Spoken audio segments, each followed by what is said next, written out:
MLA MS Raj Thakur కలిసి సతీమణి Manali Thakur, mayor Mahankali Swami, deputy mayor Patapalli Yellaiah, Congress party senior నాయకులు, కార్పొరేటర్లు, మాజీ కార్పొరేటర్లు, వివిధ విభాగాల అధ్యక్షులు, మహిళా తదితరులు పాల్గొన్నారు.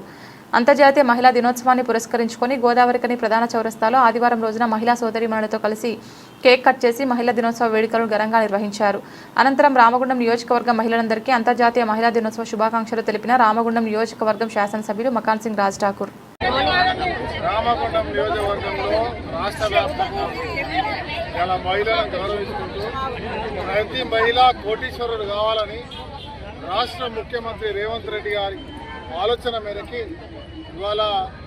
సబ్సిడీ లోన్స్తో ప్రతి ఒక్క మహిళా గ్రూపులను చైతన్యవంతం చేస్తూ అద్భుతమైన కార్యక్రమాలు చేసుకుంటూ ఉచిత బస్సు అయితేనేమి, ఇవాళ మహిళలకు పావుల వడ్డీతో పాటు ఇలా వడ్డీ రేటు వారికి గ్రూపులకి అనేక రకాలుగా సొంతగా వ్యాపారాలు పెట్టుకుంటూ వారి కుటుంబాలతో పాటు 10 మందికి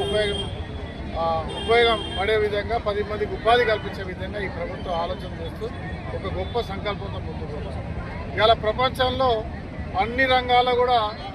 ఎక్కడ ఏదో ఇలా చంద్రమండలానికి, సూర్యమండలానికి ఏదో గగనంలోకి వెళ్ళినటువంటి సునీత విలియమ్స్ ఇలాంటి వారు ఎక్కడ ప్రపంచంలో ఇవాళ మహిళలను చిన్న చూపు చూసే వారికి ఇదొక నిదర్శనం. ఇవాళ అన్ని రంగాల్లోనూ ఇవాళ విజ్ఞానంలో, చదువులో, ఇవాళ స్కిల్స్లో అన్ని రంగాల్లో కూడా అందరికీ కంటే గొప్పగా పూర్వం ఒకప్పుడు మహిళ అంటే ఇంటి వరకే పనికొచ్చక వస్తువుగా వాడుకున్నటువంటి సమాజం నుంచి చైతన్యవంతం చేసే కార్యక్రమానికి ఈరోజు కాంగ్రెస్ ప్రభుత్వం ఆ రోజు నెహ్రూ గారి నుంచి మొదలుపెట్టుకుంటే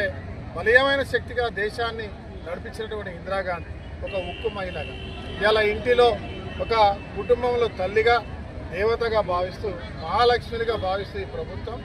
ఇవాళ ఇందిరాగాంధీని స్ఫూర్తిగా తీసుకొని దేశంలో ఉన్నటువంటి అనేకమైనటువంటి చరిత్ర కలిగిన